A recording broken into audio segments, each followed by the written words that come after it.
Supermicro Computer is trading at $43.95 a share.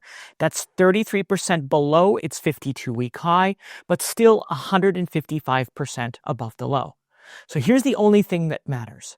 Does the stock keep running, or does it collapse under its own weight? Well, I'm skeptical because revenue surged last year, and margins, though, they're shrinking. Gross margin fell from 13.8% to 11.1% in a single year. And that's the difference between market dominance and a potential death spiral. And the biggest red flag? Supermicro's own auditor quit last year. They scrambled to replace them. And just weeks ago, the company admitted that its financial reporting controls are still broken. Now, the numbers might be right, but investors, they're having trouble trusting the process.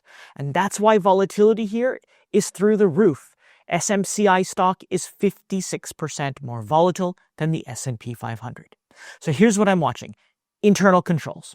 If Supermicro can clean them up while proving they can scale NVIDIA's new Blackwell racks profitably, the upside is real. If not, I think this ride gets ugly fast. My name is Rick Orford. I've been trading since 1999, and I am not a financial advisor. That's a good thing because I'm not here to sell you hype. I'm here to break down the numbers so retail investors like us can make smarter, more confident decisions. And stick around to the end because in this video, I'm going to show you exactly where Supermicro shines and where the whole business could break apart. I want to thank the Motley Fool for sponsoring this video. The Motley Fool is a company that provides investing insight and stock recommendations for investors of all skill sets and risk levels. And you all know how much I love researching new stocks and trying to find the next best investment. So I'm proud to partner with the Motley Fool to bring you 10 stock picks from their popular product, Stock Advisor. Stock Advisor has beaten the market by almost 6 times. Go to fool.com/RickO to get your 10 stock picks right now. Supermicro Computer Incorporated builds the machines that power today's AI boom. Machinery like modular servers, storage, and full rack scale systems are designed to get you from blueprint to deployment as fast as possible. With headquarters in San Jose, Supermicro is best known for its server building block solutions, which allows users to tailor entire racks in data centers, cloud, and other specific high-performance computing needs. Supermicro is leaning towards AI infrastructure as it delivers turnkey GPU platforms and pre-integrated AI superclusters. And this includes NVIDIA's latest Blackwell technology. And this is why it matters. These aren't just parts.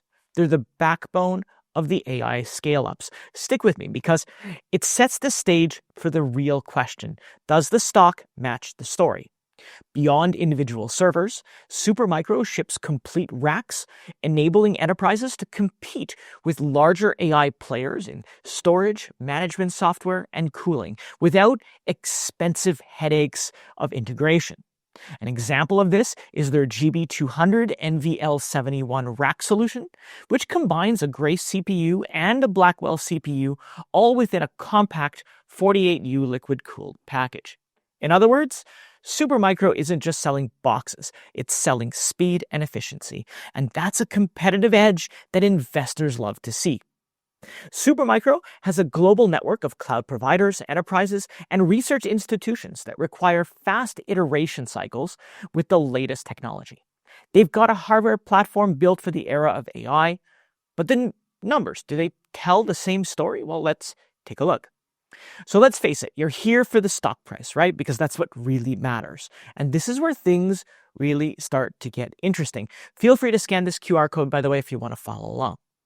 SMCI stock is trading around $43.95, which is almost 34% below its 52-week high of $66.44, but 155% higher than its 52-week low. So you could say that the stock has been on a rather wild ride because they were investigated for potential accounting issues, leading to their auditor to quit. And I'll talk more about that in a little bit. But yeah, this alone caused their 60-month beta, a measure of volatility, to hit at 1.56. If the market standard is 1, this means the stock is 56% more volatile than the S&P 500. And that higher volatility is to be expected in a situation like this. With a market cap of around $26 billion, investors are valuing Supermicro's role in AI infrastructure with their racks, cooling system, and fully built-out systems. So Wall Street knows that Supermicro has potential, but the market still doesn't fully trust it. A consensus among 18 analysts rate Supermicro stock a hold, but opinions are a bit split. Bullish investors think continued AI buildouts and SMCI's strength in cooling and racks can drive upside. Skeptical investors want cleaner execution and steadier margins before paying a higher premium. I think if SMCI continues to ship on schedule and improves its profitability, the word on the street will remain positive. And that's the tug of war right now, right? Growth versus execution. And which side wins? Well, for that, we need to take a look at the financials. Revenue is exploding because it's selling a lot more gear. Net sales for fiscal 2025 rose 46% year over year, with their biggest market being the United States. The market in Asia rose 88.6%, and in Europe more than doubled to 110.7%. And that proves that Supermicro's growth isn't isolated in just one place. Demand for Supermicro gear isn't just American, it's global. And that makes the story even bigger. But the trade-off here are the margins. Even with booming sales, what really matters is how much the company retains for every dollar of servers that it sells. Gross profit rose, but gross margin compressed to 11.1%. Supermicro blames it on competitive pricing, the need to gain market share, a better product and customer mix, higher component costs, tariffs, and overhead, is blaming it on practically everything. And that's the key problem. Sales are up, but profits are getting squeezed. I mean, profits are still positive, but it took a hit. Supermicro generated about $1.05 billion this year in net income, which is slightly less than the $1.15 billion they took home last year. But you can easily see how now lower margins affect earnings, even if sales are soaring. It's the classic top line versus bottom line profit. Big revenues don't always mean big profits. Now, Supermicro's growth story starts with one of AI's biggest challenges: managing heat, power, and density. Supermicro now holds an industry-first Intel-certified immersion-cooled system and a new liquid-cooled system that enables customers to pack more GPUs into each rack while keeping the power bills down. This means more efficient machines, a lower electricity bill, and more money in SMCI's pocket. And here's the hook: whoever solves cooling wins big in AI. And that's why this matters. Supermicro is also rolling out a range of systems for NVIDIA's new Blackwell chips, including full racks that can now be custom built to meet European standards. Now European AI companies can also easily select from plugins and liquid cooling, which eliminates the time-consuming process of trial and error. Essentially, it reduces the step between ordering and putting everything into production, which is exactly what teams want when they need AI systems up and running quickly. And they're not just a one-chip pony either. Supermicro also exports tuned servers for AMD's Instinct MI350, both in liquid and air-cooled options. For SMCI's customers, that means more leverage, and if one brand gets pricier or is short on supply during trying times, you'll still have a solid backup plan without having to completely redesign your data center. So you could say that Supermicro is hedging its bets across multiple chip giants, lowering customer risk and boosting its appeal. Outside of the server farms, Supermicro is building strategic alliances.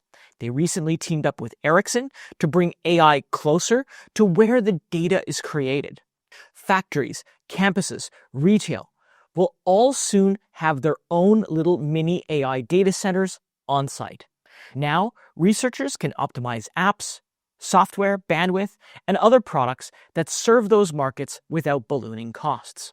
And more recently, they partnered with Lambda, which is building AI factories with Supermicro Blackwell servers so they can scale next-gen AI infrastructure.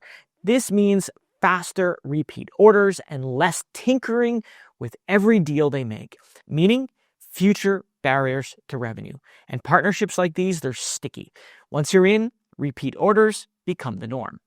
So in terms of Supermicro, is there anything that we should be worried about? This is something we discuss a lot on my Discord server, and it's something that investors need to watch out for. And it's the part that almost nobody likes to hear, but it's critical. As I mentioned before, Supermicro stock dropped significantly last year. Why? Well, they've been having some trouble with the books. EI, their old auditor, parted ways with Supermicro, which forced the stock to sink. Supermicro rushed to submit its financials to avoid being delisted from the NASDAQ, and BDO signed on as their new auditor. Now, that cooled panic for a while, up until just a few weeks ago when Supermicro came out and said that internal controls over financial reporting were still not effective as of June 30th.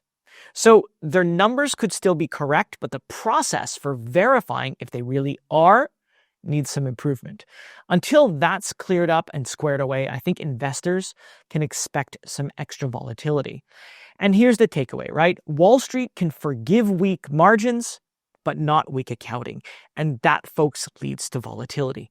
Speaking of which, analyst sentiment can also swing fast.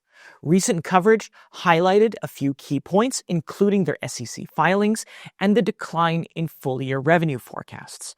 Even solid product news that benefits Supermicro can get drowned out if there's too much noise, especially if the noise deals with accounting, guidance, or margins.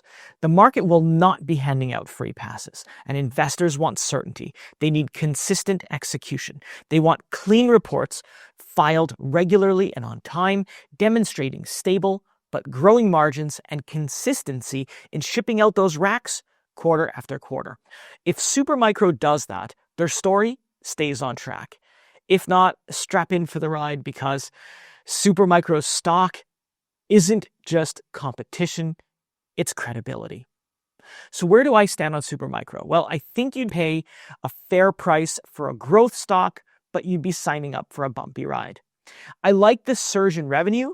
I like the fact that it's global and not just specific to the United States.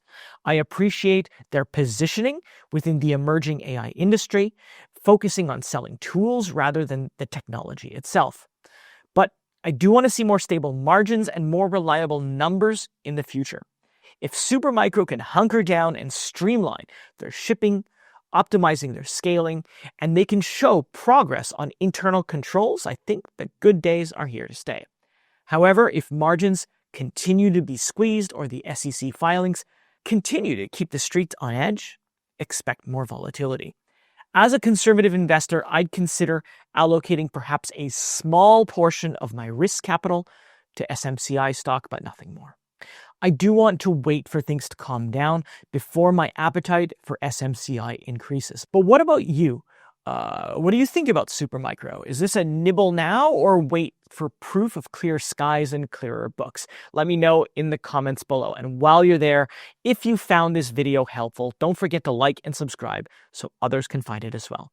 That's it for me today. Thank you so much for watching, and I'll see you next time.